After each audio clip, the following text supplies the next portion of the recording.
पसीने वाली बहू। हाय रब्बा, अरे नास पीटी, पसीने बहा बहा के पूरे घर में पसीने की बाढ़ को बुलावा दिया है तूने। अरे तो मैं क्या करूं माँ जी, आप ही बताओ। अरे भगवान से गुहार लगाओ के उठा ले मुझे। ये कहानी है अक्षरा की, जिसे शादी के पहले से बहुत पसीना आता है। फिर चाहे वो गर्मी हो या बरसात हो या फिर ठंड हो, शादी तो जैसे तैसे हो जाती है। अक्षरा के पति रणवीर को ये बात पता नहीं होती कि अक्षरा को इतना ज्यादा पसीना आता है, और ना ही उसकी सास कौशल्या और ससुर ब्रिजमोहन को पता था।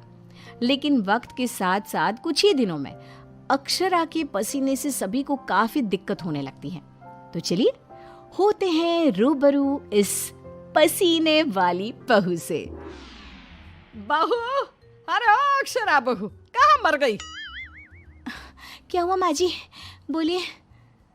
अक्षरा पसीने से लदी हुई थी और उससे बहुत ज्यादा गंदी बदबू आ रही थी, जिससे सभी अपने नाक पर हाथ रख लेते हैं। हाय रब्बा, इतनी गंदी बदबू तो गटर की भी नहीं आती है। सीरियसली यार अक्षरा, तुम्हारे पसीने की बदबू दूर दूर तक आ रही है। तो मैं किसी बर्फीले इग्लू में बैठकर खाना नहीं बना रही हूँ।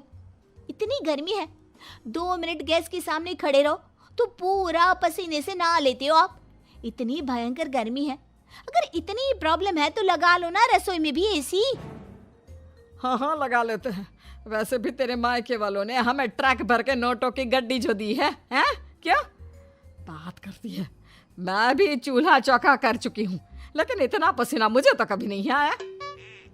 ऐसे ही एक दिन कौशल्या देखती है कि खाना बनाते समय अक्षरा के माथे का पसीना टपक कर कढ़ाई में गिर रहा है।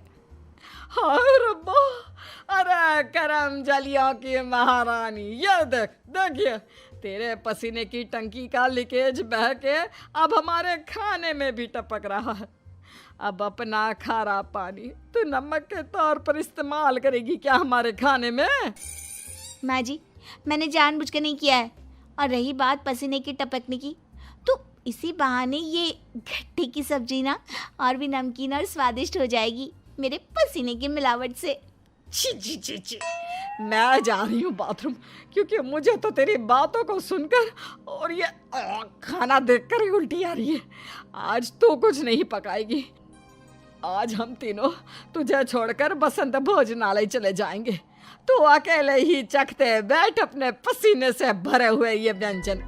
अगले दिन जब रणवीर दफ्तर से घर आता है, तभी वो अपने कमरे में अक्षरा से कहता है, अक्षरा, कल बॉस की वाइफ का बर्थडे है, इसलिए उन्होंने हमें खास न्योता दिया है, तो तुम और मैं कल पार्टी में जाएंगे। मैं ब्लैक कोट पहनूंगा, तो तुम ब्लैक साड़ी पहन लो। ओके पति जी, और कोई आदेश? नहीं, आदेश नहीं, लेकिन एक रिक्वेस्ट है। वैसे तो पार्टी में एसी होगी, लेकिन फिर भी ना, तुम पूरी परफ्यूम की बोतल को अपने ऊपर छिड़क के ही चलना। एक क्या, मैं तो कहता हूँ अब 5 चाय बोतल को छिड़क लो ना, क्योंकि अगर किसी ने तुम्हारे पसीने की बदबू को सूंघ लिया ना, तो फालतू में सीन क्रिएट हो जाएगा वहां पर, ठीक है? मुंह टेढ़ा करके अक्षरा जवाब देती है, ठीक है, लगा लूंगी, खुश। अगले दिन पार्टी के लिए अक्षरा सच में 5 परफ्यूम की बोतल को अपने ऊपर छिड़क कर सज धज के रणवीर के साथ पार्टी में चली जाती है। पार्टी में एसी थी, इसलिए पहले के 15 से 20 मिनट तो कुछ भी नहीं हुआ, लेकिन उसके बाद से जो अक्षरा को पसीने छूटने शुरू हुए कि बस वो पसीने से भीग कर गीली होती ही जा रही थी, और उसकी बहुत गंदी बदबू भी आने लगी, जिसको सुनकर पार्टी के गेस्ट आपस में बात करने लगे। अरे ये इतनी गंदी बदबू कहाँ से आ रही है? शायद किसी के जुराबों की गंदी बदबू है ये। जुराबे नहीं, मामला कुछ और ही है जनाब। इतनी बड़ी 5 स्टार पार्टी में पता नहीं कहाँ से घुस गया कोई गटर का कीड़ा। तभी रणवीर अक्षरा को धीरे से कहता है, तुम्हें कहो तो ना, परफ्यूम, पाउडर और साबुन से 10 बार नहाना। लेकिन तुम्हें तो पता है ना कि मुझे पसीने छूटते ही हैं, चाहे कितना भी कुछ भी कर लूं। और उनकी ये बात बगल में खड़ी एक बूढ़ी औरत सुन लेती है और वो बवाल मचा देती है। अरे बाप रे, ये गंदी महक तो यहाँ से आ रही है।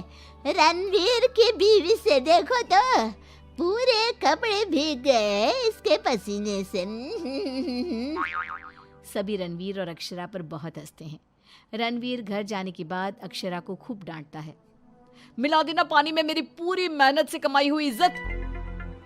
अरे अक्षरा बहू, किस मिट्टी की बनी हो तुम, जो पसीने का झरना बहता ही रहता है तुम्हारे बदन से 12 महीने और 2400 घंटे नॉन स्टॉप। अरे अभी तो इस कलमुहे के कलेजे को ठंडक पड़ी होगी। लोगों के कुंडली में मार्केश दोष होता है, लेकिन हमारी बहू की कुंडली में पसीना दोष है। अक्षरा को अपने ससुराल वालों की बातें सुनकर बहुत बुरा लगता है, लेकिन फिर भी वो कुछ नहीं कहती और अपने पसीने बहने को अपनी गलती मानकर चुप रह जाती है। दिन बीतते जाते हैं, गर्मी का प्रकोप बढ़ते जाता है और अक्षरा के लिए गर्मी और भी बड़ी मुसीबत बन जाती है। उसे पसीने से पूरे हाथ, पांव, गले, चेहरे और बदन पर घमौरियां आ जाती है, जिसके कारण उसे खूब जलन महसूस होती है। बहुत जलन हो रही है। माँ जी ने एसी का रिमोट भी छुपा के रखा है, इसलिए ताकि मैं एसी ना लगाऊं और बिजली का बिल बच जाए। मम्मी जी, बहुत आग लग रही है। अक्षरा जाकर बाल्टी भर पानी अपने आप पर डाल देती है, तब जाके उसे थोड़ी सी राहत मिलती है। अक्षरा के पसीने से तंग आकर कौशल्या अब दिन रात घर में अगरबत्ती और अरोमा कैंडल जलाती। अच्छा हुआ जो रणवीर ने ये खुशबू वाली मोमबत्तियां ला कर दी, इनसे हर जगह अच्छी महक आ रही है। हाँ कौशल्या, बड़ी अच्छी सुगंध है, अगरबत्ती और मोमबत्ती दोनों की भी। लेकिन तभी वहां पर बाजार से सामान लाकर पसीने से लदी हुई अक्षरा आ जाती है और उसके पूरे बदन से बदबू आ रही थी और बाल तो पूरे पसीने से भीग गए थे और फर्श पर पसीने की बूंदें भी टपक रही थी। और ये बदबू इतनी तेज होती है कि मोमबत्ती और अगरबत्ती की महक को फेल कर देती है। हाय रब्बा, आ गई करम जली। इसके बदन के पसीने ने तो इतनी महंगी सुगंध वाली मोमबत्ती और अगरबत्ती के खुशबू के दांत भी खट्टे कर दिए। बाहर इतनी भीषण गर्मी है मम्मी जी, ऐसा लग रहा है मानो हम किसी ओवन में बंद हो गए हो और केक की तरह बेक हो रहे हो। उफ। दिन ब दिन अक्षरा का पसीना दुश्वार कर देता है सबका जीना। कभी वो सोते समय पूरे बेड के साथ साथ साइड में रखे हुए रणवीर की इम्पोर्टेंट फाइल्स को अपने पसीने से भिगा देती, तो कभी वो गर्मी से अपने बालों में हुए जुओं को गलती से खाने में मिला देती। हाय रब्बा, आज तो हद ही हो गई, खाने में जुए। अक्षरा बस बहुत हुआ, अब और नहीं। अब तुम सीधा अपना बैग पैक करो और अपने मायके शिफ्ट हो जाओ। बिल्कुल सही कह रहा है रणवीर, हमें नहीं चाहिए ऐसी पसीने वाली बहू। अक्षरा रोने लगती है और कहती है, ठीक है मैं चली जाती हूँ, फिर कभी इस घर की दहलीज पार नहीं करूंगी, बाय। अक्षरा रोंदी सूरत लिए घर से निकल जाती है। शाम में जब रणवीर अक्षरा के मायके फोन लगाता है, तब उसे पता चलता है कि अक्षरा तो अब तक घर गई ही नहीं। इस बात को सुनकर रणवीर, कौशल्या और ब्रिज मोहन तीनों डर जाते हैं और चिंताग्रस्त हो जाते हैं। हायो रब्बा, अब कहाँ ढूंढे हम अक्षरा बहू को। मुझे एक जगह पता है मम्मी, जब भी अक्षरा का मूड ऑफ होता है तो वो वहीं पर जाकर बैठती है। रणवीर, कौशल्या और ब्रिज मोहन तीनों एक नदी के किनारे जाते हैं, जहां रात के अंधेरे में अक्षरा नदी की साइड की बेंच पर बैठे हुए बिलख बिलख कर रो रही थी। रणवीर तुरंत जाकर अक्षरा के गले लग जाता है और उससे तीनों माफी मांगते हैं। अक्षरा, हमें माफ कर दो, तुम्हें पसीना आना नेचुरल है, लेकिन तुम जानबूझकर नहीं करती हो ये, और हमने तुम्हें गुस्से में क्या क्या नहीं कहा। हाँ अक्षरा बहू, प्लीज माफ कर दे बेटा। तेरे इस पसीने को ना मैं यूं मिनटों में चुटकी बजाकर आयुर्वेदिक और घरेलू उपायों से भगा दूंगी, तू देखना बेटा। हाँ, और अगर उससे भी ना होए तो मेरे पहचान में मेरा एक डॉक्टर दोस्त है, तुम्हारे इस पसीने की तकलीफ का हम सब मिलकर डट कर सामना करेंगे। Thank you. देर से ही सही आप लोगों को मेरा दर्द समझ में तो आया।